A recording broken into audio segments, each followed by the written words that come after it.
The 10-gallon solution. I do not recommend doing this anymore, but I figured I would share the ins and outs of it should you dare to take your life and your equipment's life into your own hands. As you can see, I'm pretty comfortable running some of my gear in fairly precarious situations. But during the shoot for LA308, we decided that we wanted to get a few shots that were a little more dramatic than your typical fare. We were initially going to shoot some of these shots from the side of a swimming pool, but as we got closer to the actual shoot, the director, Jason Ferret, and I decided to go with a POV, or point of view, from the water level. Now, let me point out, this was a mutual decision. This camera belonged to the director, so here I am saying, yeah, let's put your camera in the water, and for the most part, completely unprotected. I started looking at different underwater housings for the HVX 200. That's the camera we were using at the time, and this is what I came across. So with the limitations of our budget, I opted for this $12 option from Walmart, I think it was. I think we first shot at Scott Innes's swimming pool, and for the most part I think that was about as a controlled environment as we were going to get. Now, we had insurance on the camera, but I think this really would have been pushing the claims department if something had gone wrong. And for the amount of time that we were out in the field, I am absolutely amazed that nothing disastrous occurred. I mean, we were surrounded by water, salt water, for days of shooting. And for this movie, we spent almost a year on the weekends out in the marsh and Bayou Lafourche. Now, there was 1 week of continuous shooting that we did, but for the most part, this was a kind of a weekend warrior project. Alright, here are the basics. It's a standard 10-gallon aquarium from Walmart, or your store of choice. In the aquarium, I had a sandbag, or sandbags depending, again, your choice. And this does a few things. For one, it provides a bit of safety should any water get into the tank. You have about an inch or two buffer to work with, and if you're getting water in the tank, you're going to notice it pretty quick. And these were also used for counterweights, kind of like a diver's belt counteracts the buoyancy from the aquarium, because it gets real hard trying to get the aquarium down far enough in the water to get the shot you want. It also keeps the aquarium upright, and there are times I was not able to touch the bottom, and keeping the aquarium upright was one less thing I had to worry about. Yeah.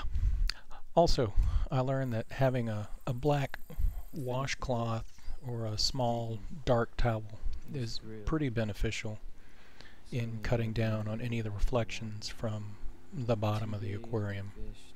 You could also put a small black cloth over the top, but the actual production, I was in the water for such long periods of time that the cloth on top would get a little wet, or too wet for my comfort level. And I mean, we were flirting with disaster enough, I didn't really see the point in pushing it. You kind of don't want a wet cloth sitting on the top of your camera. Anyway, the aquarium, for what it's worth, it really provided some great shots that I don't see any other way we would have gotten away with it for the price that we got away with it. So, if you are willing to risk it, that's a good little $12 solution. Anyway, here's some additional shots.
Alright, let's just do it a couple of times.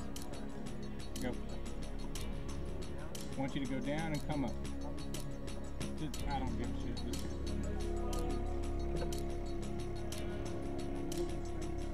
Yes.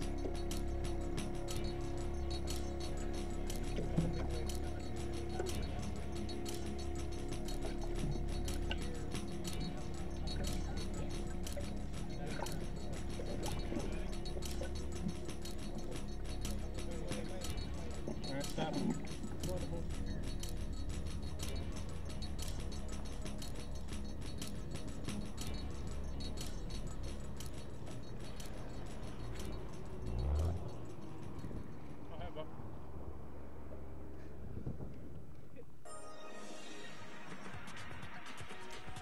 Anyway, I hope you enjoyed that. Some of that was actually from Harvest of the Dead, which was a little short film that we were working on. Not to be confused with LA 308, which was more of an assassin redemption story.